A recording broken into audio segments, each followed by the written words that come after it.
Benefits of a higher protein diet. So what are the benefits? I always go on to my clients about eat more protein, and sometimes you might not know why. So this is why. Protein has a higher thermic effect of feeding, around 30%. So that means 30% of protein's calories are burned and used through digestion. If you compare that to carbohydrates and fats, as you can see, carbohydrates is 10 to 15% and fats are about 5%, because fat is the closest thing to body fat and it's very easily converted and digested. So if you have a higher protein diet, your thermic effect of feeding is going to be around 30%. So that means it takes a lot more calories to process it. So in essence, if you look at the mix, by having a higher protein diet, you're technically burning more calories just by eating a higher protein diet. So an absolute win if you're dieting. Because it takes longer to digest and it's a lot harder, it then keeps you fuller for longer. Especially important in a dieting phase. So, you know, when you're dieting, you're going to be feeling hungry. So the more that you can put that hunger off, the better. So high protein takes longer to digest, therefore it keeps you fuller for longer. It is also the most satiating macronutrient. So you'll feel more satiated and obviously fuller. Again, great on a diet. Protein also has another role in the body, muscle protein synthesis. So what is this? Throughout the day, your body will go through muscle protein synthesis and muscle protein degradation. So what is that? Apart from some fancy words. So basically, that is building of muscle tissue and then breaking down of the muscle tissue. And your body will go through a series of ups and downs all day through this protein synthesis and then protein degradation. So when you eat some protein, obviously your body digests it. You need to hit a certain amount for this MPS, and I've just written it there. So depending on your body weight, if you times your body weight by 0.4 in kilos, around 25 to 30 grams per meal, obviously depending on your size. Once you hit this 25 to 30 grams, whatever your threshold is, that will initiate muscle protein synthesis. So that is then the building and repair of your muscles. Once you've spiked MPS, that is it for 2 to 3 hours. Then after 3 hours, your body will then go into muscle protein degradation. So it will then start breaking some of that muscle tissue down. You eat again, you then spike that MPS. So then your muscles start building again. Obviously, this is just a natural process that goes on throughout the day.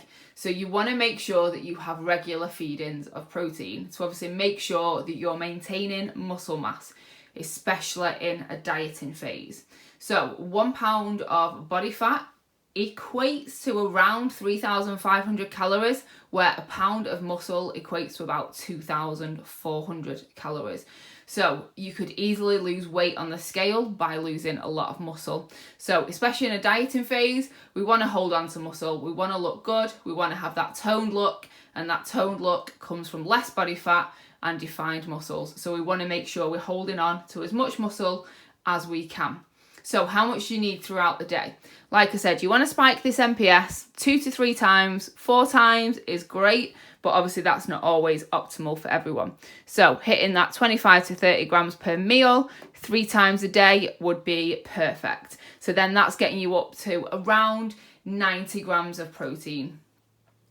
Ideally, what you want to be hitting is 1 gram of protein per pound of body weight, or 2.2 grams per kilo, especially in a dieting phase.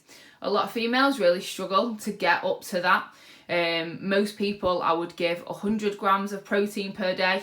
That's a really good number to kind of start with, to aim to, and then obviously build it up over time.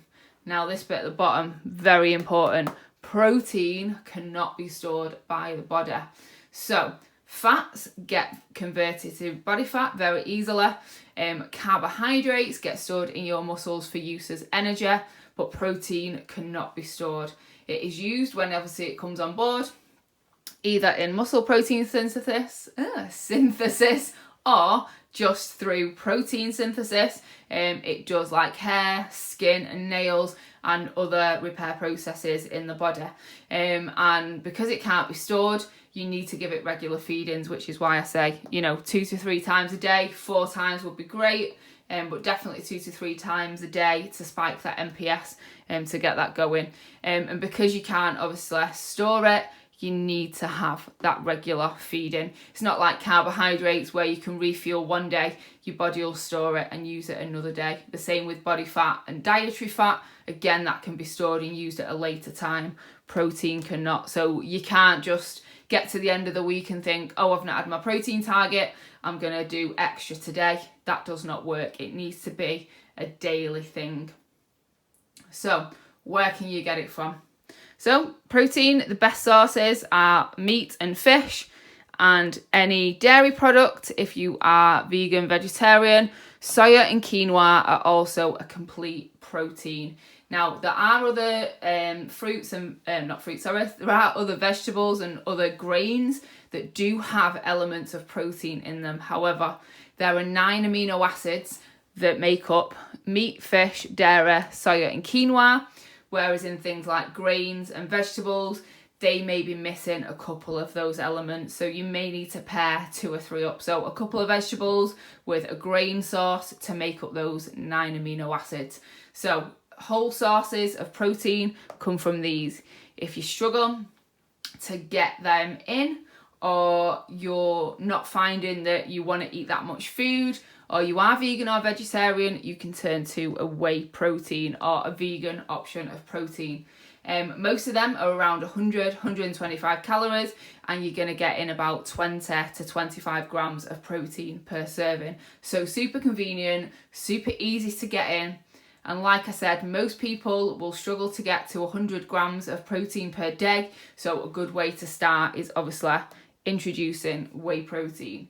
Obviously there are protein bars and things like that, but whey protein is just a super easy way of getting it in. You can have it as a drink, add it to your oats in the morning. You can make cakes with it. You can make pancakes. It is very, very versatile. If you need any help or any questions on any of that with whey protein, just give me a shout. But like I said, you want to be looking at these sources to get your protein from.